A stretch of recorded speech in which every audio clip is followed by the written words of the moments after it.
So I find this rather idiotic that an Uber driver would, turn to the media and create this story. I'm an Uber driver, right? Avoid 5 mistakes that make your ride more expensive.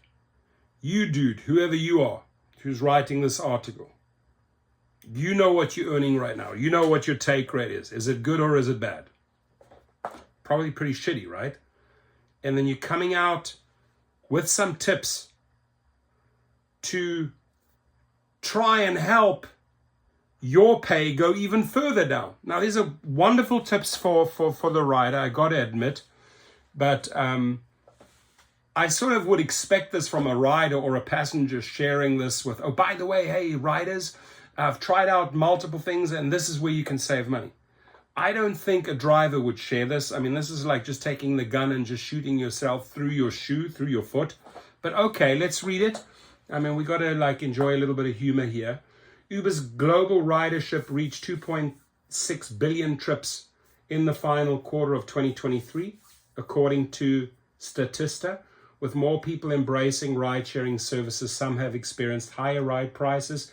If you've noticed that your Uber ride has been more expensive the last few times, there could be a simple reason. And this driver is going to help you. He is going to help you bring your costs down. Go Banking Rates spoke with an Uber driver, probably paid him, right, for the article, who shared the 5 mistakes that make your ride more expensive. Ignoring surge pricing. Drivers would love to capitalize on surge pricing because surge pricing is real, supply and demand, and it should be a way we get to earn more money. But, let's educate them here and show them ways that they can save money so I can shoot myself in the foot. Surge pricing means that your ride will cost more due to increased demand at the location. You should look out for surge pricing because it will lead to higher prices, duh. In some cases, you can predict when prices will surge, and others you may come out of nowhere.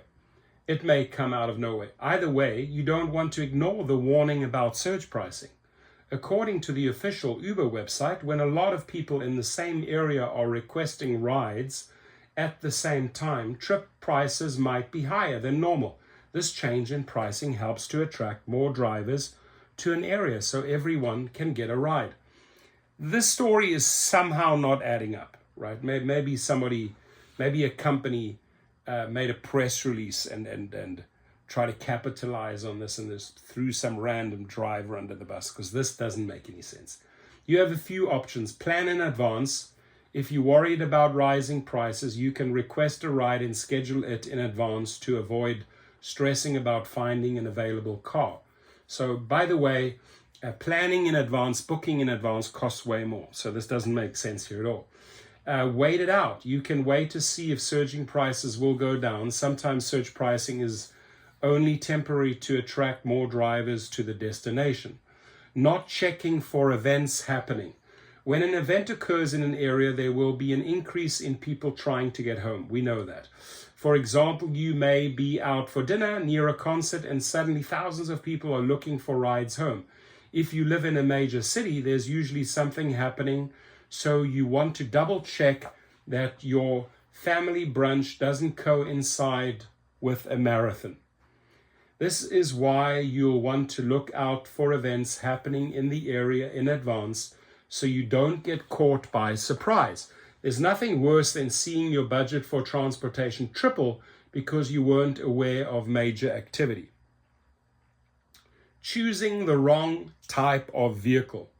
Since Uber charges more for certain vehicles, you could pay a higher fare because you choose the wrong type of vehicle. The cheapest option is usually UberX or UberX Share. So this guy's actually promoting UberX Share. And the prices go up from there. You'll pay more if you choose the comfort vehicle or a premier SUV for your ride. You want to ensure that you choose the correct vehicle for your ride so you don't double the price of your commute home. While choosing the more comfortable option can be tempting, it certainly comes with a price tag.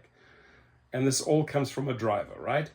Not buying it. Not moving a bit more before requesting a ride. You can save money on your ride by moving out of a busy area. If you want to get home from a busy area, you can take public transit or walk a bit before requesting your ride. If you have a long commute home, taking public transit out of the busy area can help you significantly lower the cost of your ride. All very true points, ladies and gentlemen, dear riders, but a driver would not be advertising this, so I'm still not buying the story. Not waiting. If you're willing to wait a bit, you can see your ride drop in price because most people end up spending more money on their rides due to impatience. For example, you may turn on your Uber app and notice that prices are surging. While you may feel like getting home instantly, waiting to see if prices drop can save you a decent amount of money. You can also choose one of the sharing options to have others join you to reduce costs. He's promoting shared rides. And this here all says more from Go Banking Rates. I think that more Banking Rates is sponsoring this or just writing some random press release. I mean, there are a lot of good tips in here. The only thing I got to point out, Martin Dasco, you wrote this. So either you genuinely got this from a driver, which I don't believe, or you are the driver who's being paid by Go Banking Rates. A lot of shit doesn't add up here, but there are some good tips in there. I'm not going to deny it. There are some really good tips, especially when you're at a concert or a sports event and all these people are coming out. I see a lot of people walk 5 or 10 streets, and yes, so true, your rates come down. But drivers are really attracted to the surges, attracted to event venues for specific reasons. It should be a chance to earn more. Why you've been waiting, right? You've been rightfully waiting at a sports event or concert, and you should capitalize on it based on basic economic supply and demand. But, all right, how do you feel about this, ladies and gentlemen? What is the truth behind the story or article? Do share. I want to hear your comments.